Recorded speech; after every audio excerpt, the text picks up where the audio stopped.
યાર મારે 5 વર્ષ પૂરા થયા છે તો ફૂલ પેની ફાઇલ કેવી રીતે તૈયાર કરવાની? ખૂબ સરળ છે. પહેલા બધા 5 વર્ષના ઓર્ડર, હાજરી પત્રક અને કન્ફર્મેશન લેટર એકઠા કર. આ મેન્યુઅલી ના કરશો. સોફ્ટવેર લોન્ચ કર્યું છે, તે એકદમ ક્વિક અને ફાસ્ટ છે. અરે વાહ, આ તો સોફ્ટવેર બહુ સરસ છે. સાચે જ આનાથી આપણો સમય બચશે. આ સોફ્ટવેર રહેવા દો, મેન્યુઅલી બનાવો.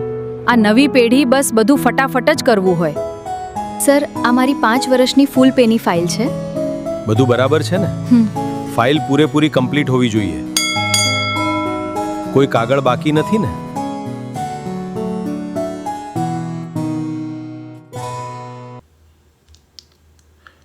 નમસ્કાર અધ્યાપક મિત્રો.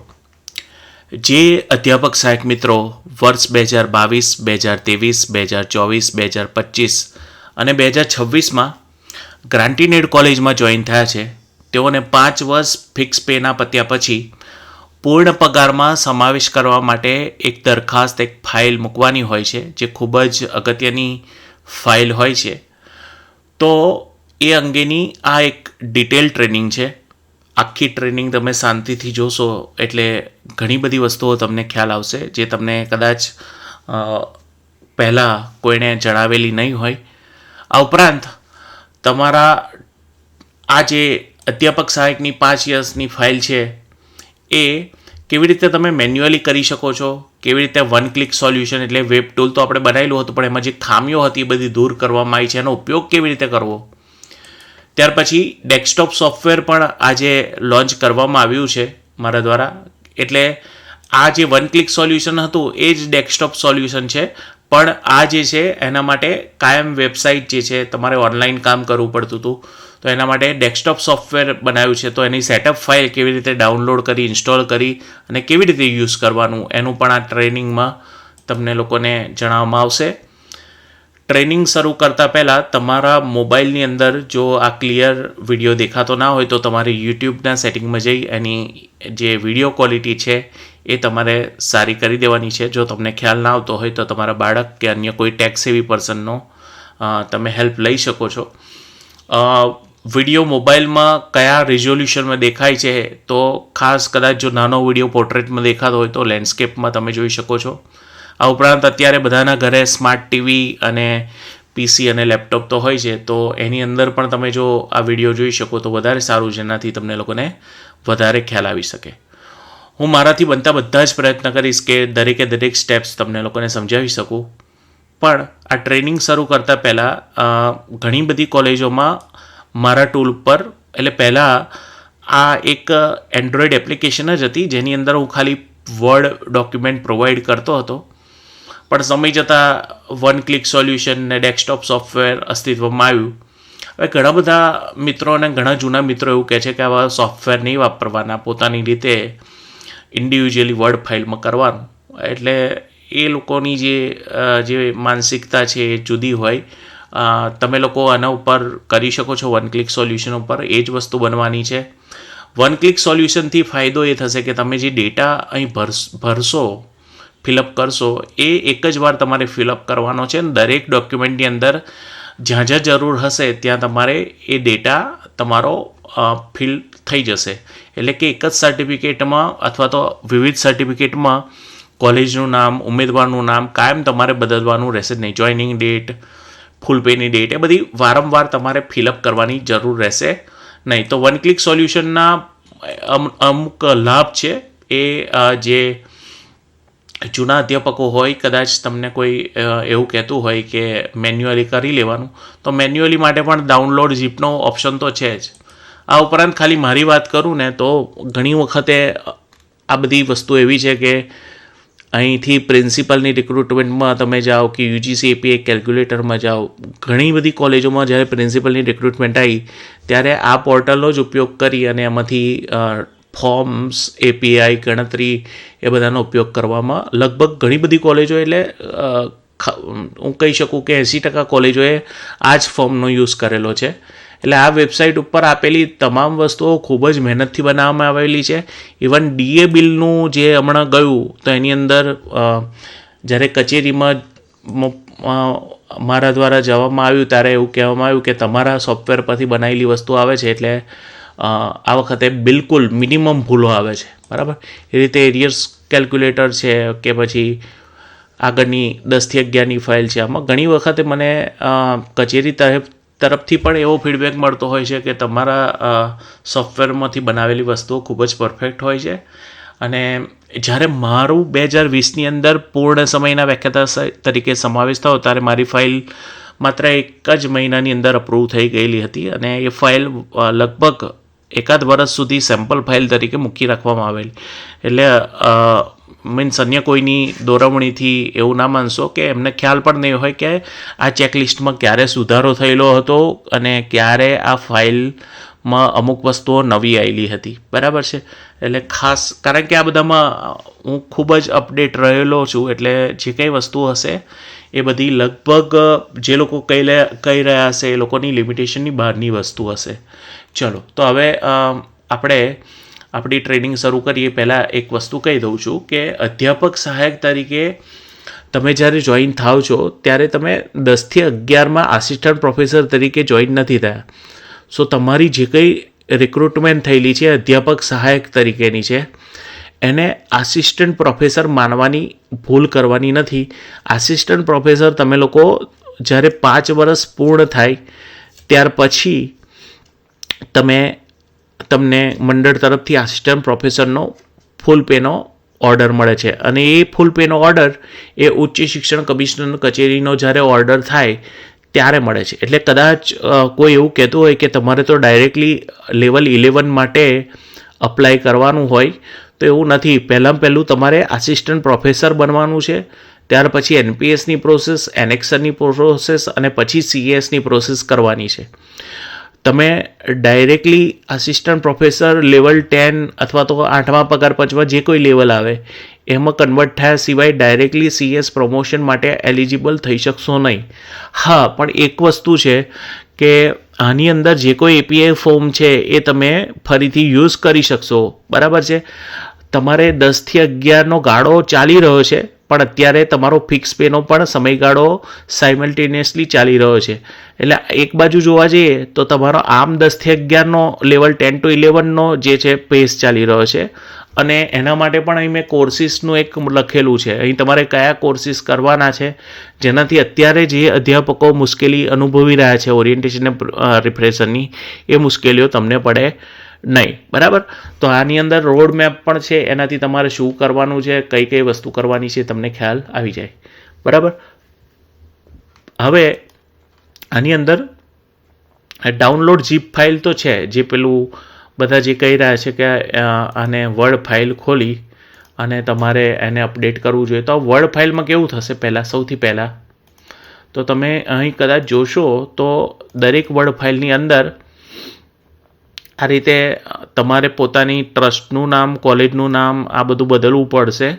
અને આ બધા જે પ્રશ્નો થઈ રહેલા હતા એટલા માટે જ વન ક્લિક સોલ્યુશન લાવવામાં આવ્યું. પણ આની અંદર ખાલી પ્રશ્ન એ છે કે પહેલાં આને જ્યારે સેવ કરવામાં આવતું હતું ત્યારે આ દરેક અલગ અલગ ફાઇલ સેવ થતી હતી. એટલે આને વર્ડની જેમ જ એકવાર તમે ધારો કે આમ સેવ એઝ કરવું પડશે. ધારો કે આ વસ્તુ સેવ થઈ ગઈ, બરાબર છે. હવે આમાં જે કંઈ સુધારો કરો અહીં પછી આપણે સમજાય છે કઈ રીતે સુધારો કરવાનો છે.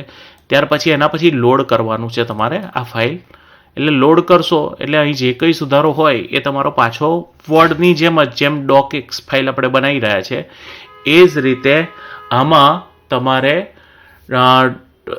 જે .jsn ફાઇલ આવશે એને લોડ કરવાની અને એને લોડ કરશો એટલે તમે જે કંઈ સેવ કરેલું હશે એ સેવ થઈ જશે. ફોર એક્ઝામ્પલ, આજના દિવસમાં તમે વ્યક્તિગત સંસ્થાનું પતાવી દીધું, નોકરીનું પતાવી દીધું, પછી તમને લાગ્યું કે બીજું કાલે કરીશું, તો એને સેવ એઝ કરી અને એ ફાઇલને તમારા કોમ્પ્યુટર અથવા મોબાઈલમાં રાખી શકાશે, બરાબર. અચ્છા, પણ આપણે વન ક્લિક સોલ્યુશન જે છે એ ઉમેદવારો માટે છે જે લોકો વધારે મોબાઈલ અને ટેબ્લેટમાં બધું કરી રહ્યા છે અને they are not friendly with PC અથવા તો લેપટોપ. એટલે જે લોકો મોબાઈલમાં કરવા માગે છે એ લોકો માટે આ વસ્તુ છે. પણ જ્યાં સુધી બને ત્યાં સુધી હું એવું આમ રિકમેન્ડ કરીશ કે તમે આ ડેસ્કટોપ સોફ્ટવેર જો તમારી જોડે પીસી અને લેપટોપ હોય તો તમારે આ વર્ક ઓફલાઈનવાળું ડેસ્કટોપ સોફ્ટવેર તમારે યુઝ કરવું જોઈએ. આમ જોવા જઈએ તો વન ક્લિક સોલ્યુશન ને ડેસ્કટોપ સોફ્ટવેરની બંનેની ફાઇલો .jsn જ બનશે. એટલે અમુક વખતે કદાચ તમે ટ્રાવેલિંગ કરતા હોય ત્યારે વન ક્લિકમાં કામ કર્યું હોય અને પછી એની એ ફાઇલ તમે ડેસ્કટોપ સોફ્ટવેરમાં ખોલી શકશો. બરાબર છે. અથવા જે કદાચ એવું હોય કોઈને કે મારે તો આ બધું નથી કરવું અને પ્રોપરલી ખાલી વર્ડ ફાઇલમાં જ કરવું છે, તો એના માટે પણ મેં તો ઓપ્શન આપેલો છે, એની ઉપર એક વિડીયો પણ છે. 2021 ને 20ની અંદર આની અંદર એક સુધારો આવેલો છે જે ખૂબ ઓછા લોકો ચર્ચા કરે છે, તો એની પણ આપણે ચર્ચા કરીશું. અને જ્યારે પણ આ ટ્રેનિંગ આપણે આગળ વધારીશું એમાં એવી વસ્તુઓ જે કહેવામાં આવશે જે ખૂબ જ જરૂરી છે એ તમારે સમજવાની ખૂબ જ જરૂરી છે. પહેલાં એક વસ્તુ એ છે કે અધ્યાપક સહાયકનો 5 વર્ષનો જે સમયગાળો છે એ સમયગાળાની અંદર જે તમારે કદાચ LWP પડી હોય તો એટલું એક્સટેન્ડ તમારો થાય પીરિયડ. ઉપરાંત જે કંઈ રજાઓ છે date depends on college and trust. તમે ઉચ્ચ શિક્ષણમાં સ્પેશિયલ રજાઓ માટે એપ્લિકેશન કરી શકો છો, પણ આપણા જે મેઇન બોસ કહી શકાય એ ઉચ્ચ શિક્ષણ નથી, તમારું ટ્રસ્ટ અને કોલેજ છે. એટલે કોલેજ સાથે વ્યવહાર તમારે ખૂબ જ સારો રાખવો, જેનાથી કોઈ દિવસ એક્સટેન્ડ તમારી LWPમાં એક્સટેન્ડ પીરિયડ થાય નહીં. બરાબર. આ ઉપરાંત તમારે 5 વર્ષના પ્રોબેશન એટલે 5 વર્ષના ફિક્સ પે પછી તમારે જ્યારે આસિસ્ટન્ટ પ્રોફેસરની નવી જે કહેવાય કે અપોઇન્ટમેન્ટ મળે ત્યારે એની પણ તમારે યુનિવર્સિટી માન્યતા લેવાની છે. અને આસિસ્ટન્ટ પ્રોફેસર અત્યારે લેવલ 10 છે 7th પેમાં. જ્યારે તમે હશો ત્યારે 2027 વાળાને તો લગભગ લેવલ 10 જ આવશે, પણ આગળ જતાં અન્ય કોઈ પણ લેવલ કે ફિક્સ પે હશે એ પ્રકારનો ઓર્ડર તમને ગાંધીનગરથી થશે અને એ ગાંધીનગરના ઓર્ડરના બેઝ પર તમારે ખૂબ જ ટૂંક સમયની અંદર મંડળમાંથી પણ એનો ફૂલ ટાઈમનો ઓર્ડરનો સેમ્પલ લઈ લેવાનો છે. અહીં એનો કેવી રીતનો ઓર્ડર હોય તમારો એની હું અહીં એક મોડેલ કોપી મૂકી દઈશ કે જેનાથી અત્યારે મેં રાખેલો જ છે, પણ લગભગ અહીંથી તમે સેવ કરી શકશો. હવે એ અપોઇન્ટમેન્ટ લેટરની અંદર પણ યુજીસીના નિયમ પ્રમાણે તમારે બીજા 2 વર્ષનો પ્રોબેશન આવે છે. જ્યારે પણ કોઈ નવી ડેઝિગ્નેશનનો ઓર્ડર આવે ત્યારે તમારે 2 વર્ષનો પ્રોબેશન યુજીસીના નિયમ હેઠળ આવે. હવે એમાં નિયમ એવો છે કે 1 વર્ષ પૂર્ણ થયા ગયા પછી બીજું 1 વર્ષનું એક્સટેન્શન આપી અને 2 વર્ષનો પ્રોબેશન લગભગ બધાને હોય છે. એટલે આમ જોવા જઈએ ને તો તમારું 5 વર્ષ પ્લસ 2 વર્ષનું એટલે ટોટલ 7 વર્ષનો પ્રોબેશન થાય છે. બરાબર. અને probation is the worst period, એટલે તમારે તમારી કોલેજ જોડે અને મંડળ જોડે ખૂબ જ સારું રાખવાનું છે, કારણ કે અલ્ટિમેટલી ઉચ્ચ શિક્ષણ કમિશનર કચેરીનું કામ માત્ર ને માત્ર અપોઇન્ટમેન્ટ આપવાનું છે. તમારા જે મેઇન એમ્પ્લોયર છે એ કોલેજ અને ટ્રસ્ટ છે. બરાબર છે. તો હવે આપણે આપણી વાત શરૂ કરીએ. ડેસ્કટોપ, આ તો વન ક્લિક સોલ્યુશન ને ડેસ્કટોપ બંને સેમ જ છે. આમાં ખાલી એટલો ફરક છે કે આ વેબ વર્ઝન છે અને આ ઓફલાઈન વર્ઝન છે. બરાબર. અચ્છા, અધ્યાપક સહાય કે આસિસ્ટન્ટ પ્રોફેસર નથી એ તમે કદાચ કોઈક રિસર્ચ પેપર કે સેમિનારમાં લખતા હોય તો જુદી વસ્તુ છે. અધ્યાપક સહાયક એક અલગ જ ડેઝિગ્નેશન છે, જેવું કોઈ યુજીસીમાં છે નહીં, ગુજરાત સરકારની સ્કીમમાં આપેલું છે એટલે આપણે સૌ લખતા હોઈએ છીએ. પણ તમે ત્યાર પછી 5 વર્ષ પછી જ્યારે તમને ઓર્ડર મળે ત્યારે તમે દરેક ડેઝિગ્નેશનમાં આસિસ્ટન્ટ પ્રોફેસર લેવલ 10 લખી શકો છો. ફરી એકવાર કે આસિસ્ટન્ટ પ્રોફેસરમાં કન્વર્ટ થયા પછી તમારે NPS, એનેક્સર અને ત્યાર પછી CSની ફાઇલ મૂકવાની છે. ભવિષ્યમાં આના સિવાય કોઈ નિયમ આવે તો જુદી વસ્તુ છે, પણ હાલ તાત્કાલિક તમારું લેવલ 12માં કન્વર્ઝન કે લેવલ 11માં કન્વર્ઝન નહીં થઈ શકે, એ ખાસ ધ્યાન રાખવાનું છે. હવે ડેસ્કટોપ સોફ્ટવેરની ફાઇલ ઉપર ક્લિક કરશો એટલે આ રીતની એક સેટઅપ ફાઇલ આવશે. આ સેટઅપ ફાઇલને તમારે ઇન્સ્ટોલ કરવાની છે. હવે ઘણી વખત એવું થશે કે તમારું PC તમને એવું કહેશે કે આ ફાઇલ હાનિકારક હોઈ શકે છે કે એવું બધું ખાલી કહે, કારણ કે ઓલરેડી આજે જ લોન્ચ થઈ છે. પણ જો કદું એવું એ પ્રકારની કોઈ મેસેજ ના આવે તો તમે તાત્કાલિક આને ઇન્સ્ટોલ કરી શકો છો, અથવા તો કોઈને કહેજો કે તમને ઇન્સ્ટોલ કરી આપે. એમ માત્ર તમારે એ વોર્નિંગ ને ઓવરસાઇટ કરી અને ઇન્સ્ટોલ કરવાનું છે. કોઈ પણ હાર્મફુલ નથી. આમાં માત્ર ને માત્ર તમારી અધ્યાપક સહાયકની 5 વર્ષની ફાઇલનું જનરેટર છે. એટલે તમારે આ સેટઅપ ફાઇલ છે, આ કોઈ આઇકન નથી. એટલે આના પછી તમારું આઇકન ક્રિએટ થશે ડેસ્કટોપમાં. પછી એ તમારું આખું સોફ્ટવેર તમે યુઝ કરી શકશો. આ તમારે જ્યારે આ ક્લિક કરશો ને એટલે આ ડાઉનલોડની અંદર ડાઉનલોડ થશે આ સેટઅપ. ત્યાર પછી તમારે એને ક્લિક કરવાનું છે. આમાં લખશે anyone who uses this computer all users. પછી એને નેક્સ્ટ કરવાનું. પછી એને સી પ્રોગ્રામ ફાઇલ્સની અંદર જે રીતે આપણે સોફ્ટવેર ઇન્સ્ટોલ કરીએ છીએ, લગભગ ઘણા બધાને સોફ્ટવેર ઇન્સ્ટોલ કરતાં આવડતું જ હોય તો એને ઇન્સ્ટોલ કરવાની છે. ફરી એકવાર જે લોકોને પીસી અને લેપટોપ ના ફાવતું હોય એ લોકો વન ક્લિક સોલ્યુશન વેબ વર્ઝનનું યુઝ કરી શકે છે. ત્યાર પછી અહીં આવશે રન ચિંતન મૈડાસ અધ્યાપક સહાયક 5 years, એટલે આપણે ફિનિશ કરીને એને ઓપન કરવાનું છે. એટલે આ રીતનું એક સ્ક્રીન આવશે. થોડીક જ સેકન્ડમાં આ જે સોફ્ટવેર છે એ ચાલુ થઈ જશે. હવે આની અંદર સાઈડ ઉપર વન ક્લિકની પણ લિંક હશે, જે ટ્રેનિંગ છે એનો પણ વિડીયો હશે, અને જે મેન્યુઅલી બનાવવાનું એ પણ તમને ડોક્યુમેન્ટ્સની લિંક હું મૂકી દઈશ કે જેનાથી તમને લોકોને સારું રહે. હવે આની અંદર મારો ડેટા મેં એટલે મૂકેલો છે કે તમને લોકોને ખ્યાલ આવે કે કઈ રીતે આ ડેટા ભરવાનો છે. અત્યારે હાલ પૂરતું આપણે જો કેન્ડિડેટનું નામ છે, સૌથી પહેલું વ્યક્તિગત માહિતી છે. આ વ્યક્તિગત માહિતી આપણે સર્વિસ બુક પ્રમાણે ને તમારા ઓફિશિયલ રેકોર્ડ પ્રમાણે ભરવાની છે, જેનાથી કોઈ પ્રશ્નો ના રહે. ફોર એક્ઝામ્પલ માટે હું એક ભાઈનું નામ લખું છું, કેતનભાઈ મગનભાઈ પટેલ. બરાબર. હવે એ જ નામ ગુજરાતીમાં એટલા માટે જરૂરી છે કારણ કે અધ્યાપક સહાયકની ફાઇલમાં ઘણી વખત ગુજરાતી નામ પણ આપણે ઉલ્લેખ કરવાનો છે. તો હું એ ભાઈનું નામ લખું છું, કેતનભાઈ મગનભાઈ પટેલ. અહીંથી મારું નામ કાઢી નાખું છું જેનાથી તમને લોકોને દરેક વસ્તુ ખ્યાલ આવે. મગનભાઈ. હવે ડેટ ઓફ બર્થની અંદર તમારે જે ડેટ છે એ ઇંગ્લિશમાં જ લખવાની છે. તો ઇંગ્લિશની અંદર અથવા ગુજરાતીની અંદર લખો, પણ ખાસ તો ઇંગ્લિશમાં લખવાની છે તમારે. પછી તમારે પોતાનું પ્લેસ ઓફ બર્થ લખવાનું છે, જેન્ડર લખવાની છે, મેરિડ અનમેરિડ લખવાનું છે, ઇન્ડિયન લખવાનું છે, અને કેટેગરીમાં જે કેટેગરીમાં તમારી અપોઇન્ટમેન્ટ થઈ હોય એ કેટેગરી લખવાની છે. ફોર એક્ઝામ્પલ, કોઈ વ્યક્તિ ઓપન કેટેગરીનો હોય પણ એની જો અપોઇન્ટમેન્ટ EWS કેટેગરીમાં થઈ હોય તો એને EWS લખવાની છે. કોઈ ફોર એક્ઝામ્પલ SC કેટેગરીનો પર્સન છે પણ એનું અપોઇન્ટમેન્ટ ઓપનમાં થઈ છે તો હાલ તમારે ઓપનમાં લખવાની છે, કારણ કે તમારું મહેકમ જે છે એ રીતે થયેલું છે.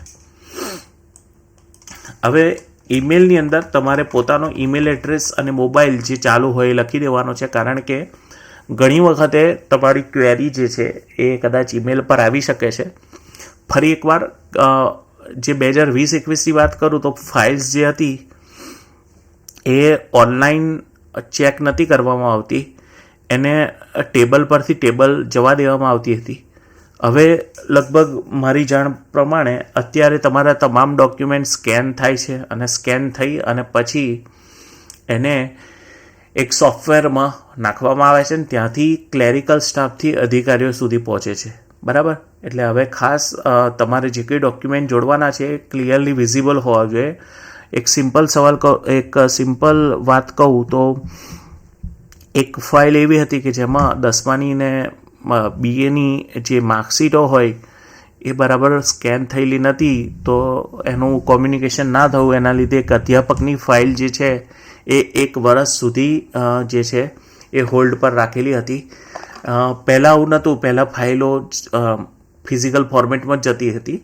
હવે આ ટાઈપનું જે છે ઓનલાઈન પોર્ટલ ઉચ્ચ શિક્ષણમાં છે, એટલે ખાસ ધ્યાન રાખવાનું કે તમારી જે ડોક્યુમેન્ટ્સ છે એ બધા ક્લિયરલી વિઝિબલ હોવા જોઈએ. જો જરૂર હોય તો તમે એની PDFની એક CD અથવા પેન ડ્રાઈવ મૂકી શકો છો ફાઇલની પાછળ. બરાબર. જેનાથી એ બધી વસ્તુઓ જોઈ શકે છે. હવે ત્યાર પછી તમારો જે સબ્જેક્ટ છે એ તમારે ગુજરાતીમાં અને ઇંગ્લિશમાં લખવાનો છે.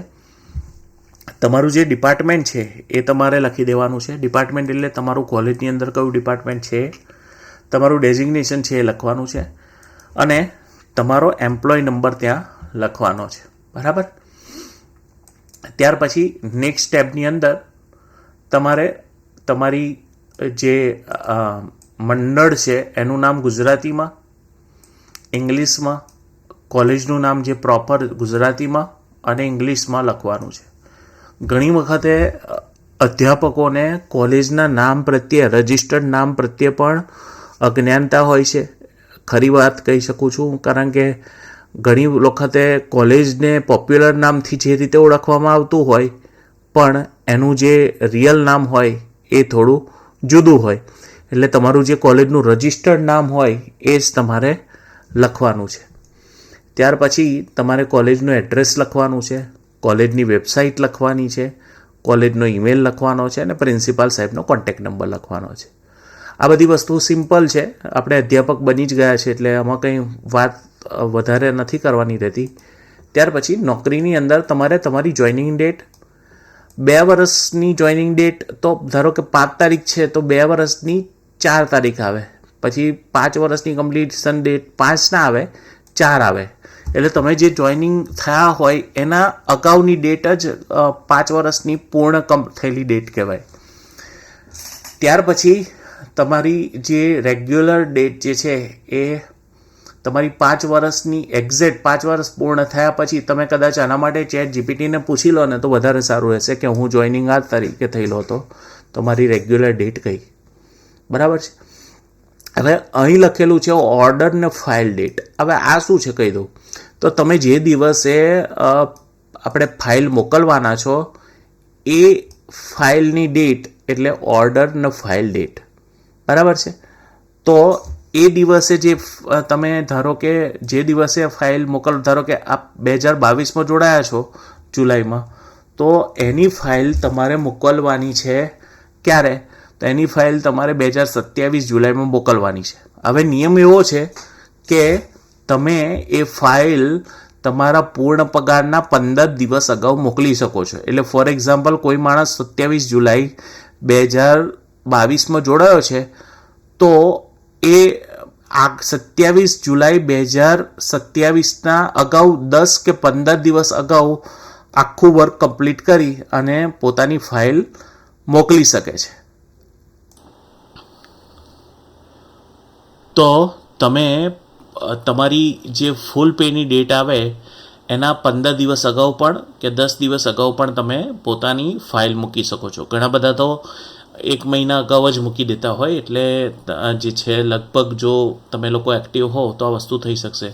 આમાં માત્ર સોફ્ટવેરમાં એક વસ્તુ ભૂલ થઈ ગયેલી છે કે આ ઓર્ડર ફાઇલ ડેટ જે છે ને એ તમે જ્યારે ફાઇલ મોકલો જાવક નંબર આપીને, લાઈક કે તમારું જે છે જાવક નંબર તમે જે દિવસે ફાઇલ મોકલી રહ્યા છો ત્યારની ડેટ લખવાની છે. એટલે ઓર્ડર એટલે એવી ડેટ નહીં કે જ્યાં તમારો ઓર્ડર થઈ જવાનો છે. ફોર એક્ઝામ્પલ તમારે કોઈ આખી ફાઇલ પ્રિપેર કરી દીધી અને ત્યાર પછી રેફરન્સ નંબર લખીને જે એની સામે જે નંબર લખો ને એ આ છે, પ્લેસ તમારું જે કોલેજ છે એ જ છે.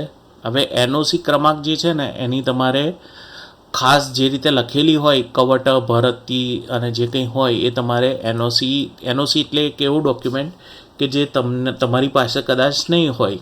કેમ નહીં હોય? કારણ કે તમારી ભરતી થઈ એ પહેલાં NOC 2019થી ચાલુ થયેલી હતી એકચ્યુઅલી પ્રક્રિયા, અને બીજી એક પ્રક્રિયા 2023 કે 24માં થયેલી હતી. ત્યારે NOC એટલે કે જેની અંદર તમારી સબ્જેક્ટનું નામ હોય અને કઈ કેટેગરીમાં કેટલી પોસ્ટ મળેલી છે એ ડોક્યુમેન્ટ તમારે કોલેજમાંથી પોતાની એક ઝેરોક્સ લઈ રાખવાનું. જે પ્રિન્સિપલ છે કે એડમિન છે એમની જોડે તર્ક દલીલોમાં નહીં પડતા, એ લોકોને ખાલી એવું કહી દેવાનું કે સર મારે કદાચ જરૂર પડશે તો હું અમારી પાસે રાખું છું. બરાબર. કોલેજ સ્ટાફ એટલો સેન્સિબલ હોય કે તમને ખાલી રીઝન પૂછી અને કોઈ પણ ડોક્યુમેન્ટ આપી શકે છે. અને જરૂર ના હોય તો પછી એને સ્કેન કોપી પણ તમે કરી શકો છો, ઝેરોક્સ ના રાખવી હોય તો. હવે NOCનો લેટર જે છે તમારે અહીં લખવાનો છે. બરાબર. ત્યાર પછી રિકમેન્ડેશન લેટર એટલે તમને જે દિવસે ઇન્ટરવ્યૂ થયેલો હતો અને જે ઉચ્ચ શિક્ષણ તરફથી મળેલો હતો એ ભલામણ પત્ર, નહીં કે નિમણૂક પત્ર. હવે જે લોકો કદાચ 2022માં જોડાયા હશે એ લોકોના RAS તરફ કરીને લેટર હશે શરૂ થતો, જે ભલામણ પત્ર તમને મળ્યો હશે તમારી જોઈનિંગ વખતે નહીં, એટલે કે નિમણૂક વખતે તમને ગવર્મેન્ટ પ્રતિનિધિ અને કોલેજ દ્વારા આપવામાં આવેલો હશે. જેના લેટર પેડ પર ઉચ્ચ શિક્ષણ કમિશનર કચેરી લખેલું હોય એ લેટરની વાત કરી રહ્યો છું, નહીં કે કોલેજનો. રિકમેન્ડેશન લેટરની ડેટ એ લગભગ બધા જ ડોક્યુમેન્ટની અંદર તમારી જે નિમણૂક જ્યારે અપોઇન્ટમેન્ટ થઈ, જ્યારે ઇન્ટરવ્યૂ થયો એ જ હશે. અપોઇન્ટમેન્ટ લેટર તમારો જે મંડળ દ્વારા અથવા કોલેજ દ્વારા તમને જે આપવામાં આવ્યો હોય એ લેટર છે, બરાબર છે. નિમણૂક પત્ર અને ભલામણ પત્ર બંને વસ્તુ જુદી છે. ભલામણ પત્ર ઉચ્ચ શિક્ષણ કમિશનરની કચેરી આપે અને અપોઇન્ટમેન્ટ કોણ આપે તમને? તમારું મંડળ અથવા કોલેજ. ત્યાર પછી તમારા પ્રિન્સિપાલનું નામ. ઘણી વખત આપણને એવું થાય કે પહેલાં 2 વર્ષ તો સાહેબ આ પ્રિન્સિપાલ હતા અને અત્યારે આ પ્રિન્સિપાલ છે. તાજેતરના જે કોઈ પ્રિન્સિપાલ હોય એમની સહી ચાલી શકે છે. ત્યાર પછી એચઓડીનું નામ. હવે એચઓડીમાં શું થયેલું હતું કે ફોર એક્ઝામ્પલ તમે તમારા પોતાના જ ડિપાર્ટમેન્ટના એચઓડી છો, તો પછી તમારે બીજા કોઈ એચઓડી આગળની સહી કરાવી શકો છો, અથવા તો પ્રિન્સિપલની સહી પણ એમાં વેલિડ છે, અથવા IQSC કોર્ડિનેટરની સહી પણ એની અંદર વેલિડ છે. બહુ મોટો પ્રશ્ન નથી રહેતો, કારણ કે ફોર એક્ઝામ્પલ મારા કેસની અંદર એવું થયેલું હતું કે મારું જે છે એ હું પોતે જ ઇંગ્લિશ ડિપાર્ટમેન્ટનો એચઓડી હતો, એટલે મેં અન્ય વિભાગના એચઓડીની સહી કરાવેલી હતી, બરાબર. ટ્રસ્ટના પ્રમુખનું નામ તમારે એવું નથી જોવાનું કે મીન્સ કે 2 વર્ષ પહેલાં કોણ હતું, 3 વર્ષ પહેલાં. અત્યારે તાજેતરમાં જે હોય એ જ તમારા ભલામણ પત્રમાં ક્લિક કરશે, ભલામણ પત્રમાં સહી કરશે કે તમે 5 વર્ષમાં તમારી સેવાઓ સારી છે, સક્સેસફુલ છે. એટલે એમાં ટ્રસ્ટમાં જે અત્યારે હોય હાલ એમનું જ તમારે નામ લખવાનું છે, બરાબર છે. લગભગ જે ટ્રસ્ટીઝ હોય છે એ બહુ એવું તો નથી હોતું કે 1 વર્ષે બદલાઈ જાય. એટલે જે અત્યારે હોય એ લગભગ 2-3 વર્ષ તો હવે રહેવાના જ હશે. એટલે આની અંદર કંઈ વધારે આપણે મોડિફિકેશનની જરૂર પડતી હોતી નથી, બરાબર છે. હવે ત્યાર પછી અહીં છે ને મેં મારું આકલાવનું એડ્રેસ લખેલું છે. એકચ્યુઅલી આ જે છે મારું પરમનન્ટ એડ્રેસ જ્યાં હું રહું છું એ આણંદનું હોઈ શકે છે, પણ આ એટલે લખેલું હતું કારણ કે પાછળથી કોઈ ટ્રાન્સફર એલાઉન્સ ને HRAના પ્રશ્નો ના થાય, કારણ કે નિયમ એવો છે કે તમારી કોલેજની આસપાસ જ તમારે જે છે તમારું મુખ્ય મથક છોડવાનું ના હોય. એટલે જે આમ તો આણંદ જિલ્લો જ છે આકલાવ, પણ છતાં પણ મેં ત્યાંનું એડ્રેસ લખેલું છે. મારા આકલાવમાં પણ અત્યારે તો બદલાઈ ગયું છે અને આણંદમાં પણ એક ઘર છે. તો તમે તમારી રીતે આમાં જે છે એ ખાસ કરીને તમારું જો એડ્રેસ જે છે પોતાના મુખ્ય મથકની આસપાસ હોય તો એ જ લખવું, બરાબર છે. જો એવું કોઈ વ્યવસ્થા ના હોય તો તમે કદાચ થોડા દૂર રહેતા હોય તો એ લખી શકો છો, પણ પાછળથી કોઈ પ્રશ્ન ના થાય એ ખાસ જોવાનો રહેશે તમારે. એટલે અત્યારે હું તો આણંદ જિલ્લામાં જ છું, આણંદમાં જ રહું છું, પણ તમારું અને કોલેજના મુખ્ય મથકનું કેટલું અંતર છે એ પણ ખાસ તમારે જોવાનું રહેશે. કારણ કે તમે જ્યારે ફૂલ પેમાં થશો ત્યારે મેઇન વસ્તુ એ આવશે કે તમે તમારા જે મુખ્ય મથક છે એની આસપાસ રહો છો કે અન્ય કોઈ સ્થળે રહો છો. ફોર એક્ઝામ્પલ તમારે એટલીસ્ટ એવી કોઈ વ્યવસ્થા કરી રાખવી કે જેનાથી તમારું સરનામું મુખ્ય મથકની આસપાસ દેખાડી શકાય. ત્યાર પછી આની અંદર રિસર્ચ સમરી છે, તો આમાં તમારે કેટલા આર્ટિકલો અને કેટલા પુસ્તકો પ્રકાશિત કરેલા છે એની તમારે માહિતી લખવાની છે. હવે જે લોકો યુનિવર્સિટીમાં છે ને એ લોકોને અમુક પબ્લિકેશન 10 થી 11માં કમ્પલસરી છે, અને જ્યારે આ ફૂલ પે માટે તો આપણે કોઈ કમિટી બોલાવવાની નથી, પણ તમારા પ્રમોશન વખતે જ્યારે તમે બહારથી જે કમિટી સ્ક્રીનિંગવાળા આવે એ લોકોને એવું નહીં સમજી લેવાનું કે યુનિવર્સિટીના તમામ શિક્ષકોને તમામ નિયમો ખબર હોય. એટલે એ લોકો યુનિવર્સિટીના જ નિયમો લઈને આવતા હોય છે કે તમે કોઈ આર્ટિકલ પબ્લિશ કેમ નથી કર્યો. એટલે આ 5 વર્ષના સમયગાળા દરમિયાન આપણે આર્ટિકલ પબ્લિશ કરી દેવાનું. આપણે એમની જોડે દલીલોમાં પડવાનું નથી કે અમારે નથી હોતા આર્ટિકલ પબ્લિકેશન. આમ જોવા જઈએ ને તો તમારે કોઈ પણ પ્રકારના આર્ટિકલ પબ્લિશ કરવાના રહેતા નથી. એ UGC રેગ્યુલેશન 2018 પ્રમાણે જ આપણે API કરવાનું છે, અને એના સિવાય જે UGC રેગ્યુલેશન 2010 છે એ બધી વસ્તુ જોવાની જરૂર હોતી નથી. તો તો તમારે માત્ર ને માત્ર એટલી વસ્તુ જોવાની છે કે એકાદ બે આર્ટિકલ ખાલી કરી દીધા હોય તો આપણે દેખાડી શકીએ છીએ. બાકી અને આ પણ એ લોકો માટે, કારણ કે 10 થી 11નું જે પ્રમોશન આવશે ત્યારે તમારે કદાચ આની જરૂર પડે. બાકી ફૂલ પેની પગારની ફાઇલમાં એવું કોઈ જ જરૂર નથી કે પ્રકાશિત કરેલા હોવા જોઈએ. બરાબર. જો ના કરેલા હોય તો તમે લોકો, આ કોઈ જાહેરાત નથી કરતો, પણ મારી જે જર્નલો છે એમાં હજુ ઘણા બધા બેક ઇસ્યુ બાકી છે, એટલે એમાં સબમિટ તમે કરી દેજો તો તમારું એટલીસ્ટ, હું કદાચ હાર્ડ કોપી તો ના આપી શકું વિનામૂલ્યે, પણ તમને ઓનલાઈન પબ્લિકેશન કરી આપીશ. બરાબર છે. તો એ બધું ફ્રી રહેશે, એની ચિંતા કરવાની નથી. પણ લગભગ કોઈની જોડે ના હોય તો તમે કરાવી શકો છો. એની આ વેબસાઇટ છે researchjournals.in. હું વર્ષોથી આ બધી જર્નલ્સ ચલાવતો હતો, પણ હવે મેં ઓછું કામ કરી દીધેલું છે એનું, પણ તમે ત્યાં કરાવી શકો છો.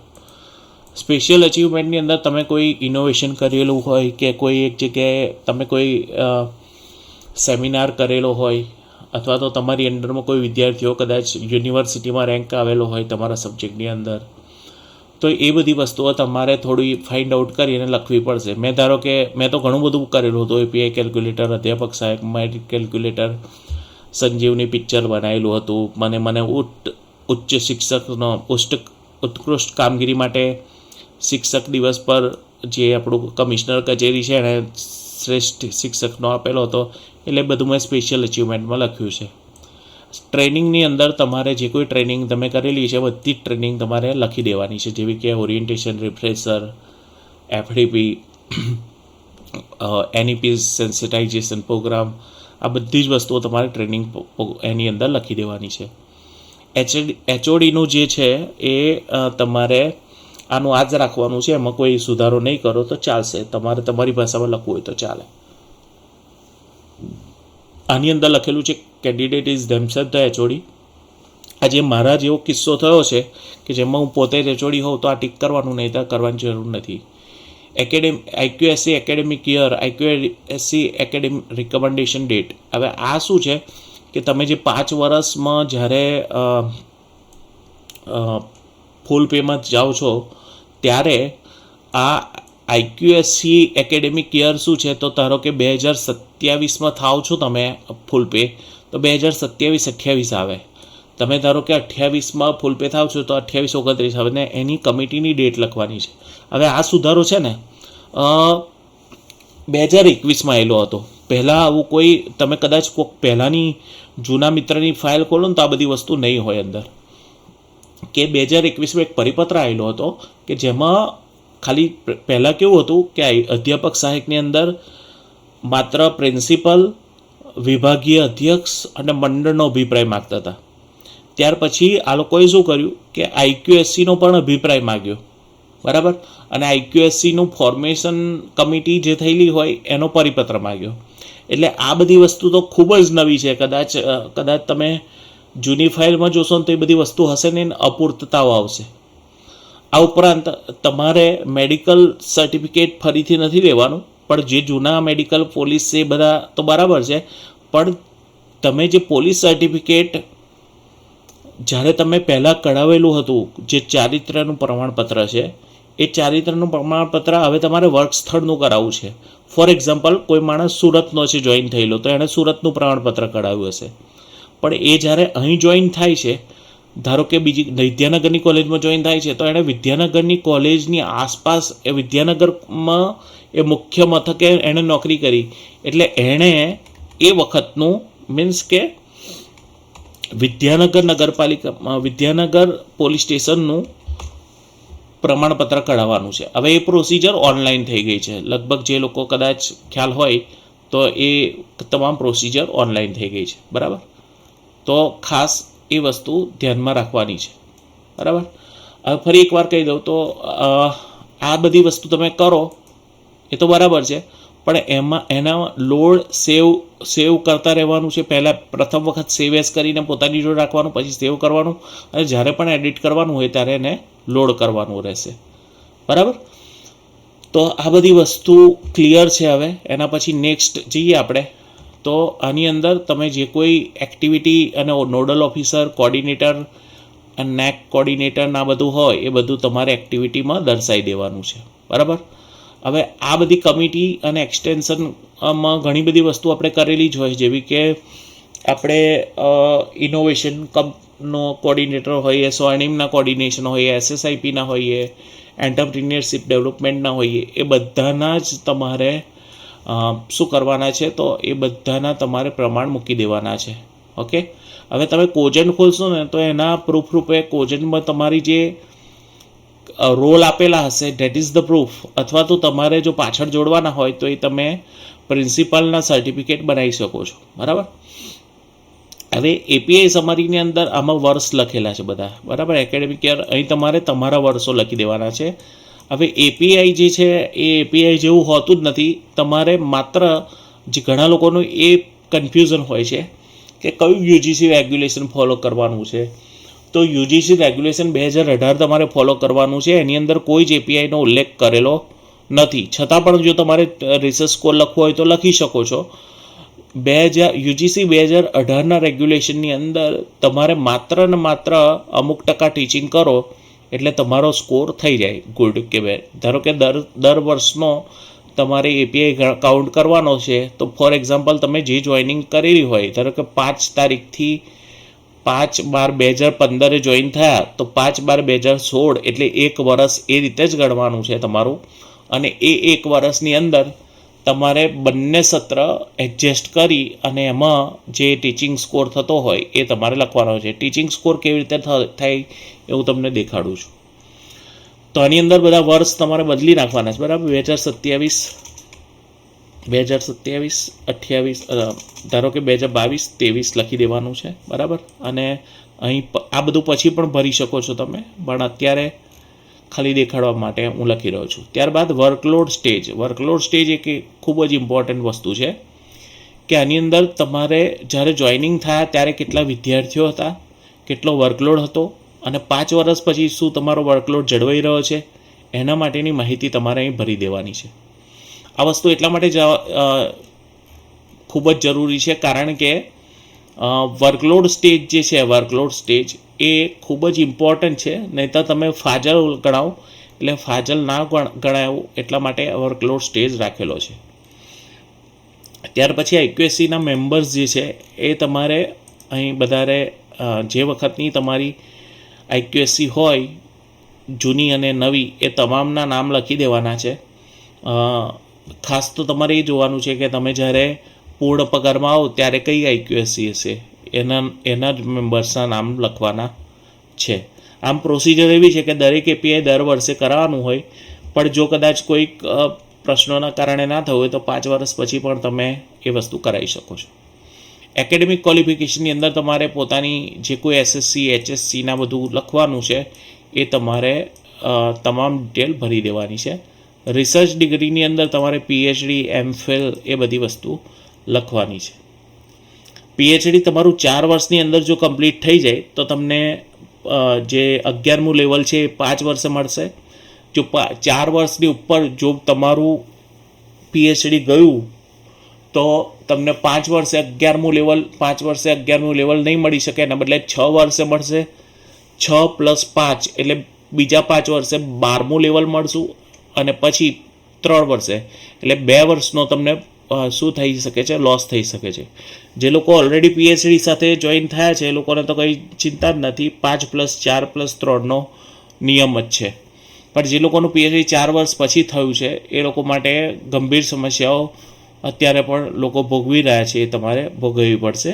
2 વર્ષનો તમને લોસ જશે અને એમાં કોઈ પણ સરકાર ઝડપથી જે છે એ ડિસિઝન નહીં લઈ શકે કારણ કે નિયમ જે છે UGCનો છે. હવે UGCમાં છે ને 2010 અહીં તમે જોશો ને કદાચ મારું સોફ્ટવેર, તો એની અંદર UGC API કેલ્ક્યુલેટરની અંદર 2018, 16, 13 અને 10 એવા 3-4 UGCના કેલ્ક્યુલેટર છે. પણ આપણે 2018નું રેગ્યુલેશન જ ફોલો કરીએ છીએ અને 2016નું જે 2015 વાળા હતા એ લોકો કરી રહ્યા હતા, પણ ત્યાર પછી 2018નું રેગ્યુલેશન લેટેસ્ટ છે. 2050નું રેગ્યુલેશન પણ આવી ગયેલું હતું, પણ એ ડ્રાફ્ટ વર્ઝનમાં છે, એ અસ્તિત્વમાં આવ્યું નથી. 2010નું રેગ્યુલેશન બહુ જૂની ફાઇલ છે, એટલે ખાસ તમારે એપેન્ડિક્સ 2 ટેબલ 1 એપેન્ડિક્સ 2 ટેબલ 2 વાળું જે છે એપીઆઈ ફોર્મ એ જોવાનું છે.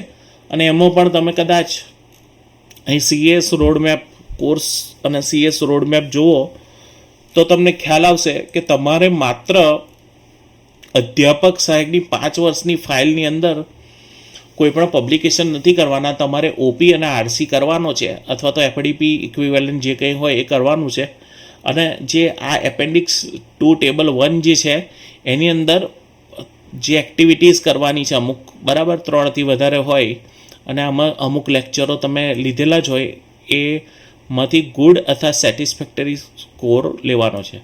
તમારો જો 70%થી ઓછો સ્કોર આવે તો નોટ સેટિસ્ફેક્ટરી આવે, એટલે બહુ ખરાબ કહેવાય. તો એના બદલે આ ટીચિંગમાં ખાલી તમારે સ્કોર કરવાનો છે. પણ આ જે છે એ કેલ્ક્યુલેટર જુદી વસ્તુ છે અને આપણે જે સોફ્ટવેરની વાત કરી રહ્યા છે એ જુદી વસ્તુ છે. તો આની અંદર રિસર્ચ ડિગ્રીની અંદર ખાસ તમારે પીએચડીનું ધ્યાન રાખવાનું છે. ઓરિએન્ટેશન ને રિફ્રેશર ક્યારે કરેલો અને કયા ઇન્સ્ટિટ્યૂટમાંથી કરેલું એની ડિટેલ તમારે ભરી દેવાની છે. હવે આની અંદર બધી ડિટેલ ભરી દેવાની 5 વર્ષની અંદર. દરેક પાર્ટ એની અંદર ગમે તેટલી વાર છપાઈ વાંધો નથી. ત્યાર પછી જે મેઇન મહત્ત્વનો મુદ્દો છે કે સાહેબ આ કેમનું બદલવાનું, તો આ અહીંથી બદલવાનું છે. અહીં તમારે ધારો કે 2022 અને 23માં જોડાયા તો 22-23 કરી અહીં તમે કરશો ને એટલે નીચે ટેબ જે છે એ બદલાઈ જશે. અહીં ઉપર બદલ્યું એટલે અહીં નીચે બદલાયું, બરાબર. પછી અહીંથી 2023-24 કરશો એટલે અહીં નીચે બદલાઈ જશે, બરાબર. એટલે આના પછી અહીં જે સ્કોર છે તમારો એ તમારે કેમનો ગણવાનો છે, તો આ ગુડ સ્કોર જ લખવાનો, બરાબર. રિસર્ચ સ્કોર ટેબલ 2નો લખવાનો છે. પણ ટીચિંગ પરફોર્મન્સ માટે આપણે અહીં તમે ધારો કે બીએમાં કોઈ પેપર લીધેલું છે, ફોર એક્ઝામ્પલ તમારું પેપરનું નામ છે અર્વાચીન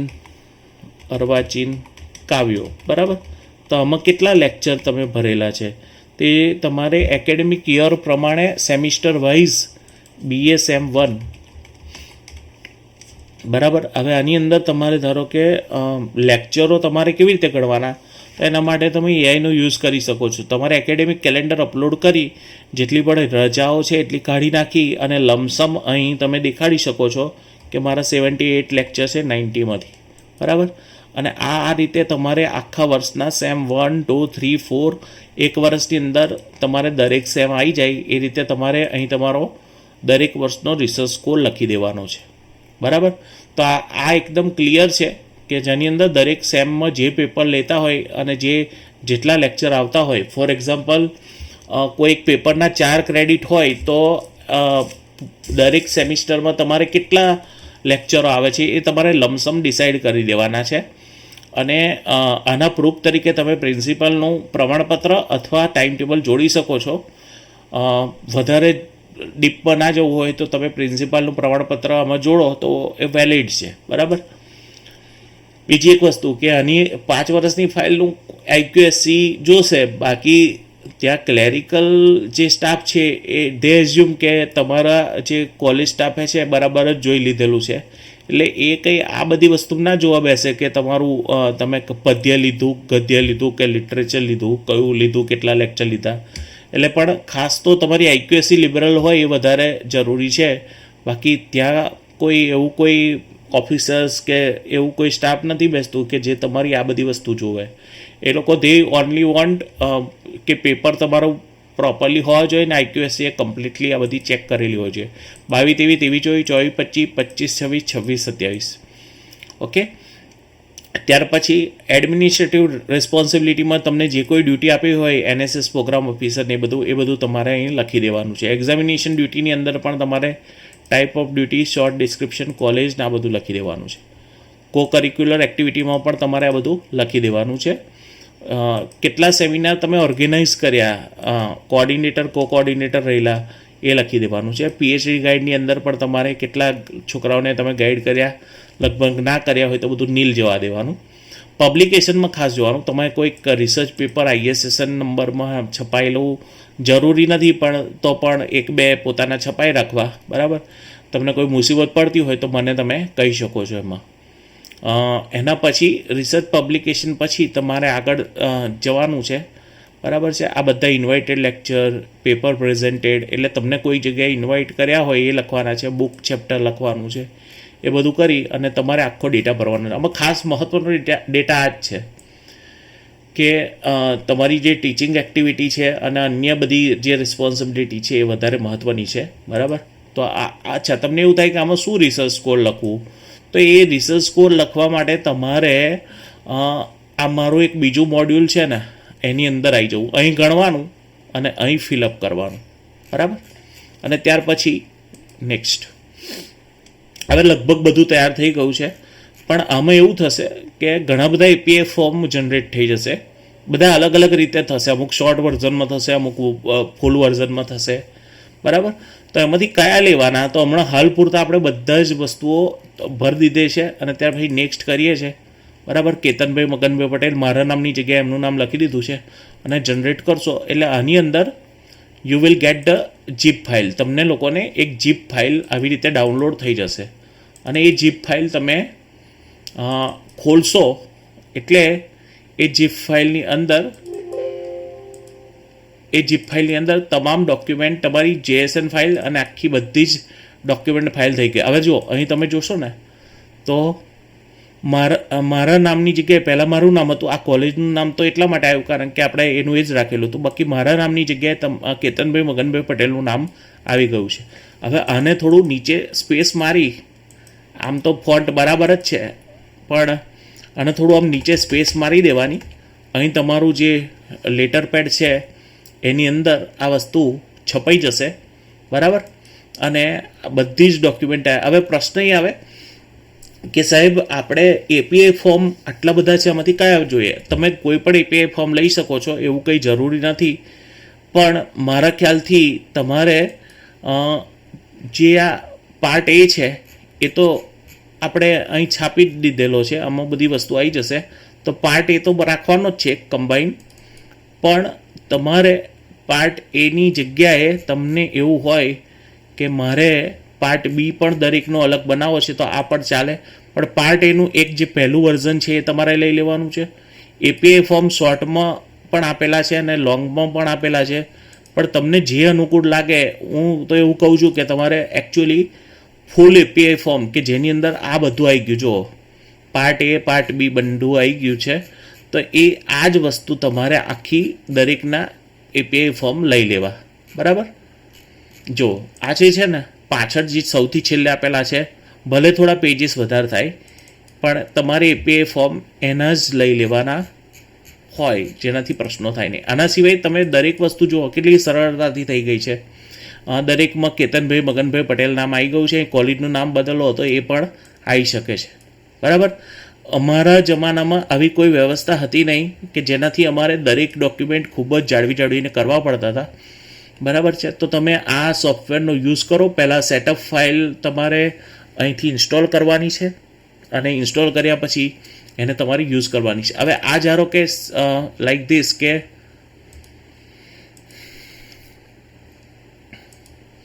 તમને એવું લાગે કે મારે ઓનલાઈન કામ કરવું છે તો ઓનલાઈન પણ એ જ રીતે કામ થશે. ખાલી આને સેવ એઝ કરજો એટલે વર્ડની જેમ આવી ફાઇલ નીકળી જશે.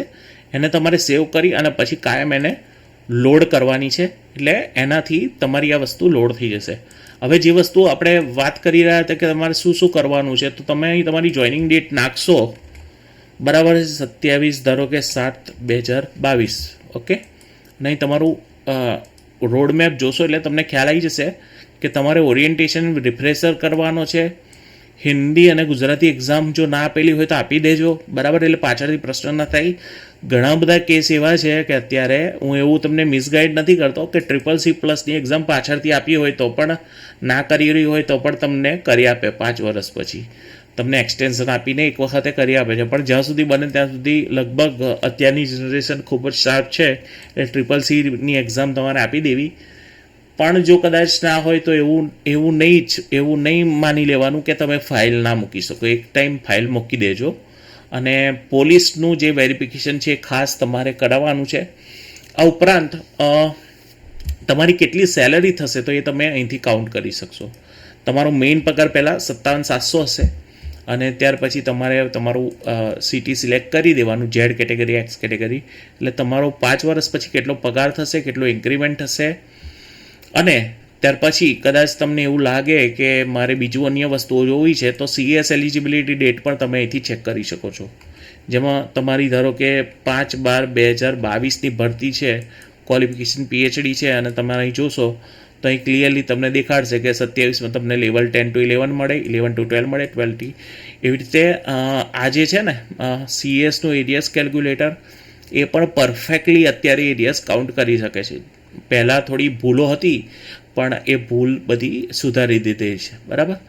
તો આ તમામ વસ્તુ છે. ફૂલ ટાઈમનો ઓર્ડર હું મૂકું છું અહીં. એના પછી જે તમારે NPSની પ્રોસિજર કરવાની છે એ તમારે અહીંથી કરવાની છે, બરાબર. અને એનેક્સરની પ્રોસિજર માટે પણ એની જીપ ફાઇલ આપેલી છે મેં. તો ખાસ મેઇન વસ્તુ એ છે કે તમારે અધ્યાપક સહાયકની 5 વર્ષની ફાઇલ માટે તમને 3 ઓપ્શન આપેલા છે. એમાંથી તમારે કોઈ પણ 3 ઓપ્શનનો યુઝ કરી અને તમારે આ વસ્તુ તમે પરફેક્ટલી કરી શકો છો. આ સોફ્ટવેર જે છે એની અંદર તમામ ડેટા તમે એક જ વાર ભરો એટલે તમારા તમામ વસ્તુઓના શું થઈ જશે, ડોક્યુમેન્ટ બની જશે. API ફોર્મ જે છે એ તમારે આ રીતે ભરવાનું છે, જેની અંદર દરેક વર્ષના તમારે પેપર્સ લખી દેવાના છે. દરેક વર્ષના ઓડ અને ઇવન સેમિસ્ટર દરેકના પેપર કાઉન્ટ કરીને લખવાના છે અને એનું API ફોર્મ જનરેટ થશે, બરાબર. હોપફુલી કોઈ UGCનું નવું રેગ્યુલેશન ના આવે તો વધારે સારું. 2017નું 2018નું જે રેગ્યુલેશન છે એ તમારું હજુ 2-3 વર્ષ ચાલે તો તમને ઘણો બધો ફાયદો થઈ શકે છે. કારણ કે નવા રેગ્યુલેશન 2025નો મારો વિડીયો તમે જોશો ને તો અંદર ઘણા બધા અઘરા ટાસ્ક આપેલા છે, જે એક ટીચર માટે એડમિન ડ્યુટી અને ટીચિંગ સાથે કરવા ખૂબ જ અઘરા હોય છે. આપણી જોડે ટાઈમ હોતો નથી.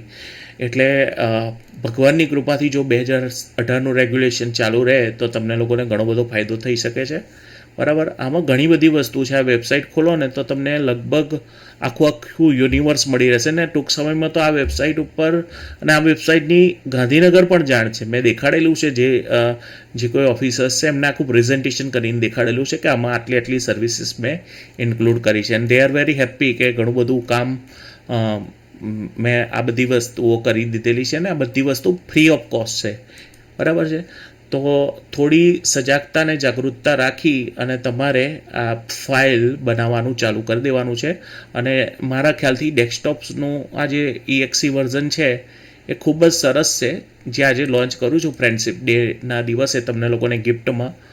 તો એ તમે લોકો ખાસ ધ્યાન આપી અને આ વસ્તુ તમે કરી દેજો. હવે અહીં તમે જેટલી પણ વસ્તુ સુધારો ને એ વસ્તુ ત્યાં ઇમ્પેક્ટ થશે. ધારો કે અહીં ગુજરાતી લખ્યું મેં, પછી આગળ જઈને હું કોલેજનું નામ જે છે અહીં બદલી કાઢું. ધારો કે તો અહીં લખું ગુજરાત કોલેજ, બરાબર. અને અહીં લખી નાખું મંડળ, ગુજરાત મંડળ. અહીં લખી નાખું ગુજરાત મંડળ, ઓકે. સંચાલક મંડળનું નામ, પછી અહીં લખી નાખું ગુજરાત કોલેજ, ઓકે. અહીં ધારો કે મેનેજમેન્ટ બોડીનું નામ હું હવે ઇંગ્લિશમાં લખી નાખું ગુજરાત મંડળ. અહીં લખી નાખું ગુજરાત કોલેજ, બરાબર. તો હવે શું થશે, તો આ વસ્તુ સેવ થઈ ગઈ. અને આને હું જ્યારે જનરેટ કરીશ ને ત્યારે કેતનભાઈ મગનલાલ પટેલ તો આવી ગયું છે, પણ એના સિવાય ગુજરાત કોલેજનું નામ જે આવ્યું છે ને, તો દરેક જગ્યાએ હવે ગુજરાત કોલેજનું નામ બદલાઈ ગયું હશે. જો લાઈક કોઈ પણ ડોક્યુમેન્ટ કદાચ હું ખોલીશ તો એની અંદર લખેલું ગુજરાત કોલેજ સંચાલિત ગુજરાત કોલેજમાં અંગ્રેજી વિષયમાં અધ્યાપક. એટલે આની અંદર કેવું છે કે તમારે જે ઇન્ડિવિજ્યુઅલ મહેનત કરવાની છે એ તમારે ઇન્ડિવિજ્યુઅલ મહેનત તમારી ઓછી થઈ જશે, બરાબર છે. તો હેવ અ નાઇસ ડે. લગભગ 1-8 કલાકની ટ્રેનિંગ થઈ ગઈ છે. આમાં દરેક વસ્તુ ખાસ જોવાની છે. અને આની અંદર API વર્ષ સુધાર માટે ઉપર સુધારશો એટલે નીચે સુધરશે. અને અહીં ગુડ અને આ બધો સ્કોર કદાચ તમને ખ્યાલ ના આવતો હોય તો એના માટે વેબસાઇટની અંદર UGC API કેલ્ક્યુલેટર આપેલું છે. આ ખૂબ વર્ષો પહેલાં બનાવેલું હતું પણ અત્યારે પણ કામમાં આવી રહ્યું છે. એટલે આની અંદર 2018નું રેગ્યુલેશન જ્યારે આવેલું ને ત્યારે મેં આ API કેલ્ક્યુલેટર બનાવેલું હતું. આની અંદર તમારે સ્કોર ગણી અને આગળ મૂકી દેવાનો છે અને આની અંદર તમારે એપીઆઈ સ્કોર ગણી અને એ પણ આગળ મૂકી દેવાનું. ઘણા બધા એવું કહેશે કે આ ટેબલ 2ની શી જરૂર છે. ઘણી વખત યુનિવર્સિટીના સ્ક્રીનિંગ આવે ને ત્યારે બધું માગતા હોય એટલે આપણે બધું બનાવી દેવાનું. બરાબર, આમાં પણ કંઈ ખ્યાલ ના આવતો હોય તો તમે લોકો મને પૂછી શકો છો. Okay, have a nice day. Thank you. કદાચ અમારું સોફ્ટવેર ખૂબ જ ઉપયોગી થશે.